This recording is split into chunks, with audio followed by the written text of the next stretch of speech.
Peace and greetings be unto you. This is the Inspiration Show, episode 8, entitled, In Case You Didn't Know. I'm going to do something a little different today. I'm not going to deal with my usual points. I'm going to just get right to it, the subject, and we're going to take it from there. We're going to take flight. You know, as some pilots would say, if you fly a lot, you get what I'm saying. If he says something like, he or she, for that matter, says, I'm going to get on the runway and I'm going to put it up. So they're basically telling you that when he get on that runway, he going to take, he's going to speed it up. He's going to take flight. He's going to put that bird in the air. And that's what I'm going to do today. We're going to hit the runway, hit the ground running, and I'm going to put it up in the air. So here we go. My subject, in case you didn't know, basically deals with certain things you see every day, but you probably don't pay much attention to.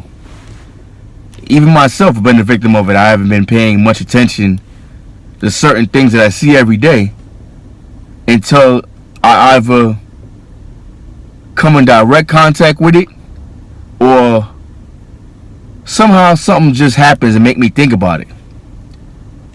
First thing I'm gonna tell you about actually is cameras all over the place. There's cameras everywhere. I didn't grow up like that. Growing up, there weren't cameras everywhere like that. I mean, there were always cameras in certain places. Like, if you go to the bank, for instance, there's going to be cameras everywhere. It's a bank. You go to the post office, there's going to be some cameras in there. You go anywhere that pretty much any type of area that should be a secure area is going to have some cameras. Some or a lot of cameras. Why would they need cameras in, say, McDonald's? I don't know for a fact that there are cameras there, but I'm just saying per se. Why would McDonald's need cameras? Not saying things don't happen, but why would they need an abundance of cameras? Why just, right now, I'm talking about this, and I see a camera. I'm not going to switch the camera out to show you, but this is a building. The area I'm in is not a high volume crime area or anything like that of the sort. Actually, since I've been living in this area, I've never even heard of a simple robbery on this block. But there's a camera, I see it right now, on the edge of the building. The camera's about the size of, say, maybe a thermos that you drink some hot stuff out of, a soup, or drink cold stuff out of, like about that size, or actually about the size of a bagel almost. It's not a big camera, it's a small camera. But I bet you that camera sees a lot and it sees far and records. People are putting money into their security. Do I disapprove of cameras? No, I'm not going to say I disapprove of them. But the abundance of the cameras, I think it's too much. There are way too many cameras out here, and they ain't watching nothing for the good of man, or the good for your own good. A lot of these cameras out here are spying and watching things that they ain't got no business watching. Like I said, there's too many. If you have a home and you have cameras around your home, cameras to check the front of your door, your basement, or just certain things, it's understandable. But that's your home and you're protecting it. But not people having cameras just on a regular street. Here's a camera sticking up. It's kind of, and it brings me to traffic cameras. We have police. We have traffic agents. Why do we have cameras inside of a light, inside a traffic light? You mean to tell me these guys are too lazy to write a ticket now? If I broke the law, pull me over and give me a ticket. Simple. Do I really need a camera that I cannot defeat? Basically send me a ticket in the mail, because that's what happens. The camera takes a picture of the front license plate and sometimes the back as well, depending on the setup. You're gonna see in the picture that I have put up here, I have a picture of one of the cameras that's situated in the front, so it can catch your vehicle going through the light through the front. But at times there's the same camera in back of you, so it snaps a picture in back of you and in front of you. And in some cases, if they really want to catch you, they got the camera behind you, in front of you, and there's one inside the actual light. And here's the catch: that camera inside of the light is already taking a picture before the light even changes. Let me say that again. That camera inside of the traffic light is already snapping a picture before you even go through it.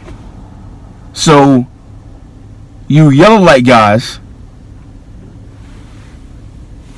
I'm guilty. I've done it. The light is yellow.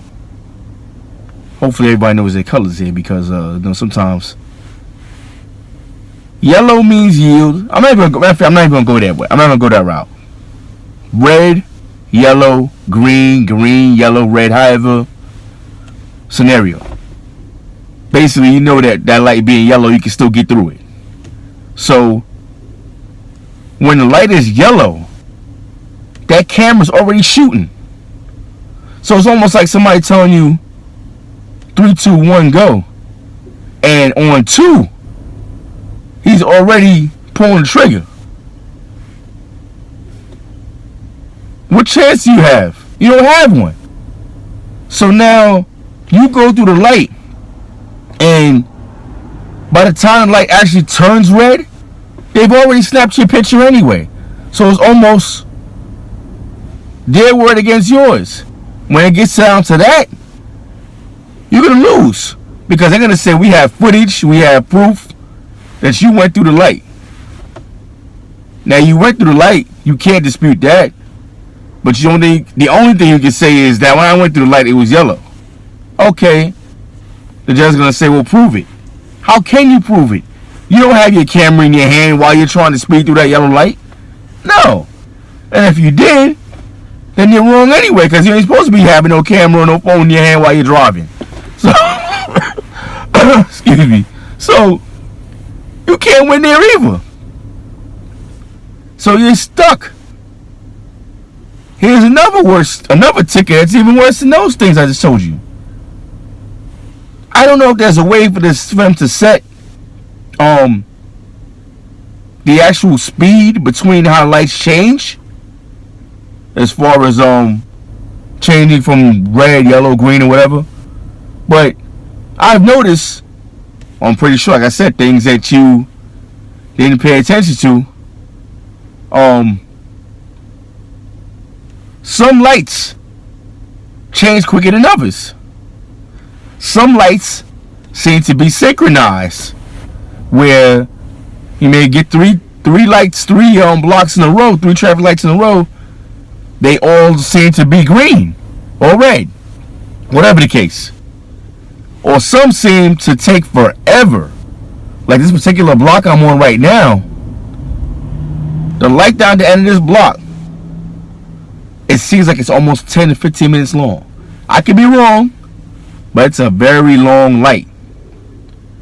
And I don't even go that way because of that. I just happen to be on this block right now, but for the most part, that light is not something I wouldn't go that way. Not normally. So, some lights in some areas, some are fast, turn faster, and some are slower. So, what I was saying before about the camera light, they may even have that light turned up, so the light turns quicker, and has a more probable chance of catching you out there trying to go through it. And I think that is the case. I caught a couple of tickets on that light. that light changes instantly. I mean, it's quicker than you can imagine. You blink and it's changed already. What do I do to defeat it? I slow down. Only thing you do, you will never get into any type of jam for doing things slower. When you find that it just seems like things are moving too fast, slow down. And that's in everything. So that's what I do. I just basically, I slow down. I think that by some chance that I can't beat that light, I just slow it down. I'm not going to speed through the light. I know that I'm not going to make it. Why? That ticket is $65. That may be nothing to most people. I know to me, that's too much. $65 is too much to be giving someone, or giving a city that's already damn near rich. I live in New York City. Well, actually, I don't live in New York City itself, but still, you get what I'm getting at. New York City likes to cry broke and all this other stuff like that, and say how they don't have money for this, money for that. Itself, the city has plenty of money. Trust on that. But the problem with New York City is they believe the people have more. That's another issue. How can you, I give you a great example. You can't get juice from a bowling ball. You can't extract anything liquid from a bowling ball, right? So if the people ain't got the money, they don't have it, what makes you think you're going to make them give the money? But there's this weird thing going on with New York City where they feel like they're going to get the money out of you some sort of way by raising prices on everything. And the fact of the matter is, yes, people have to, they got to do what they got to do. They're going to have to, they got to live, got to make ends meet. So basically, there's nothing you can do about them raising prices on things out here. Or, well, there is things you can do. You got to get around it some sort of way. But there's nothing you really can do just offhand. You got to live. You got to deal with it. But you got to make some adjustments here and there. And like I was saying, back to what I was saying about the lights. Slow down. Slow down. And allow yourself more time. Stop being in a rush. Because when you rush, you're prone to make more mistakes. I don't care how much you feel like you got things. I'm that way. I feel like I got things when I'm out here in these streets. But quiet as kept. Ain't nothing like just sitting back, taking your time, knowing you don't have to rush to get anywhere. You can't beat that at all. I don't care how much you feel like you got it. Taking your time and having things planned out, nothing beats that. That is always going to win. And so I just, if you got to be somewhere at 11 o'clock, hey, ain't nothing going to hurt you getting there at 10:30.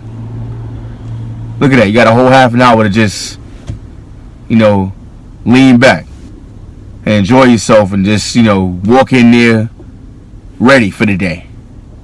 And not having to be rushed in there. Oh man, it was my tie straight. Is this, or let me get a sip of water. Or, I got to the bathroom.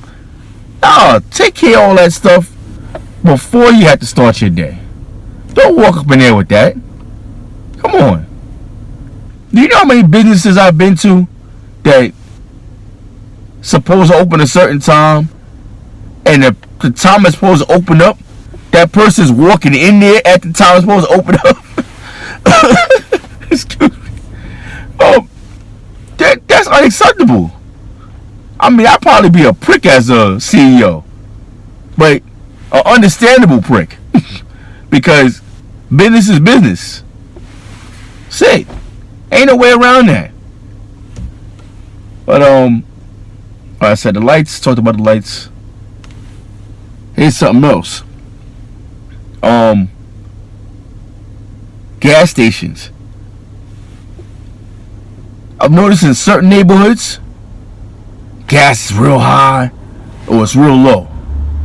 I got a couple of pictures I'm gonna put. You're gonna see. I'm gonna add in there.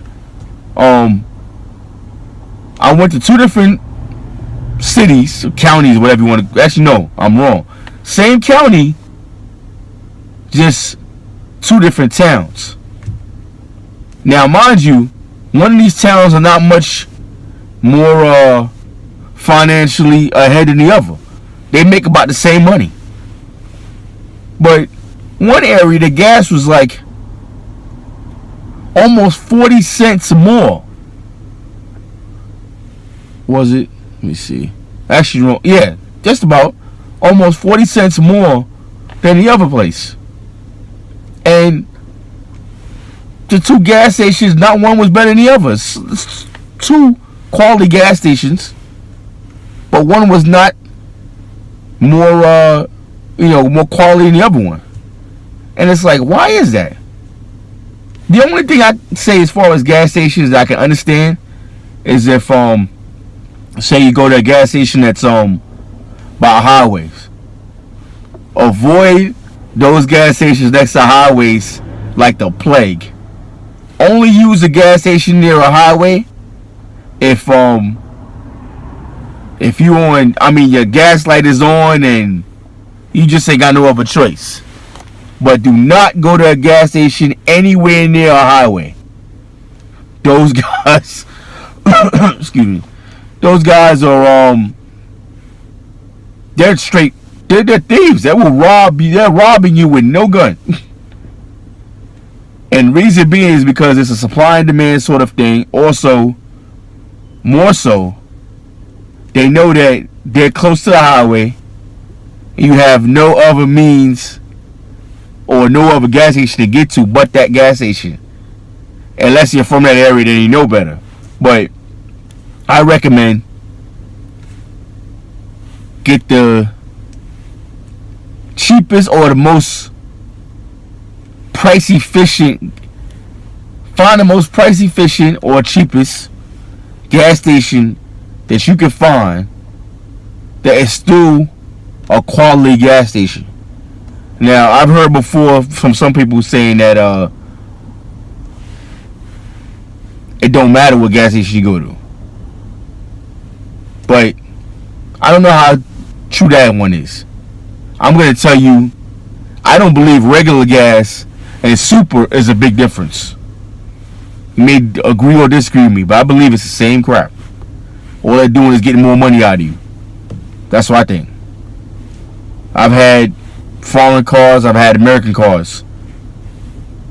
I used to put super in some of them, and I think it was strictly mental that I believe that car performed better. I think a car only performs better when it's obvious. When you have a full tank, that car is going to perform better than when you have a half a tank or almost empty, regardless of super or regular. I think the only time that really mattered maybe is when, say you got a Porsche as opposed to like a Toyota Camry maybe. You got to put the good stuff whatever in a Porsche. But even then, I still think gas is gas. I don't know. I don't know. Whatever with that. But what I'm dealing with more so here is the price. If you got a golf gas station, 2 golf gas stations, let's do it like that. And one is charging $2.40, one is charging $2.30. Now, let me make it more ridiculous. One is charging $2.40 a gallon, and one is charging $3 a gallon.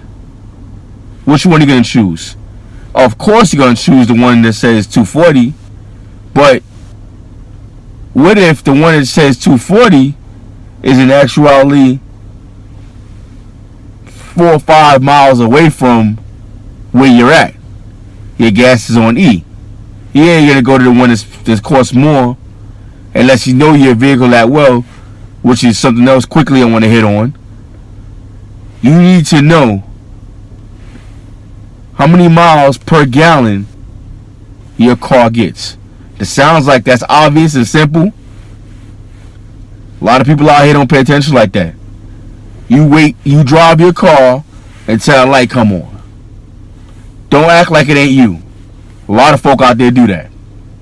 You need to know exactly, okay, my car holds, not saying my car particularly, but let's just say my car holds 18 gallons of gas. Per gallon I get highway 20 miles, city 15 miles. Now if you know that, now you can calculate and figure out just how much you need, per trip and stuff like that. And it ain't gonna hurt you either to calculate your trip to where you're going. Let's say I'm going Brooklyn or I'm going wherever downtown, and my trip is 18 miles. Okay, then I know right off the head there and back to calculate that up. So I know just how much I need per gallon as far as the whole trip can take together. You should have that calculated in your mind already. So you're not out here like, why did I run out of gas? Like, you should never be on the side of the road pushing your car. My best friend has done that. I ain't gonna blow him up, say his name. If he watch this, he gonna know. But anyways, but we were kids then when that happened, so it's acceptable. But no, it ain't acceptable as a grown man. You on the side of the road pushing your car. That means failure to plan, no preparation. Everything is just messed up on you if that's the case. Especially these brand new cars that got all this technology and wizardry. You should never be on the side of the road ran out of gas. How? Well, they say how, Sway? How? How you ran out of gas? No. Calculate that stuff up, man. Stop being lazy. We got all this technology. We got to use it to our advantage to help us, because best believe they're using it to incriminate us and destroy us. So when you go in those lights, when you're sitting at a regular light, now hopefully I'm making you think now when you go to a traffic light from now on. Don't just sit there, pull out your phone and start texting your boo. Look around. Scan that thing, scan the area. What is that great thing there? Yeah, it's a camera. Or yeah, it might be a camera. Let me chill out and don't speed through this light. Let me stop at these lights. Something else I left out that I'm gonna touch real quick. You see these signs posted 25 miles an hour or whatever like that, photo enforced. You may not see a camera around right away, but best believe when they see that, when you see that sign saying that, there's a camera somewhere.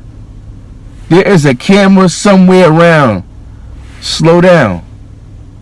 I've caught that ticket before too. Slow it down. It may be off on the side somewhere, a small little gray. Don't even look for all that. If you see the sign that says photo enforced, just slow down automatically right there.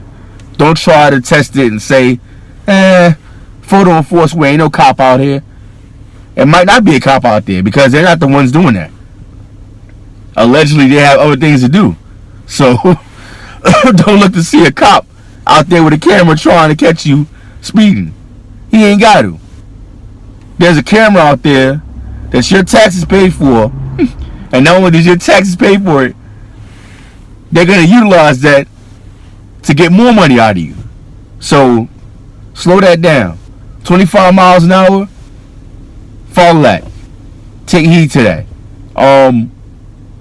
There's another one they have there that says 25 miles an hour if posted. If not posted, sometimes they don't even tell you what it is if it's not posted. But if you don't see a speed limit posted, do about 15, between 10 to 15 miles an hour, because that's usually around the right speed if there's nothing posted. Keep you out of trouble. You won't have to worry about getting a ticket or something like that. Be careful in those school zones. If you get a ticket on a holiday in the school zone, you can fight it. Keep that in mind. You should not be getting a ticket on a holiday in the school zone. How do you give me a ticket on Christmas Day in the school zone? Ain't no school in Zamunda on Christmas. So that's a debatable ticket. That's what I'm getting at. That's about it. I think I covered most of the stuff that, things you don't really pay attention to. I know there's slews or more, but those are the main things I've been thinking of in my head over some time. These light situations, gas situation, things like that in general. Also, don't get caught in that box. There's the box on the ground there, and the traffic box. It may not be in every city, but I know New York City, downtown Manhattan.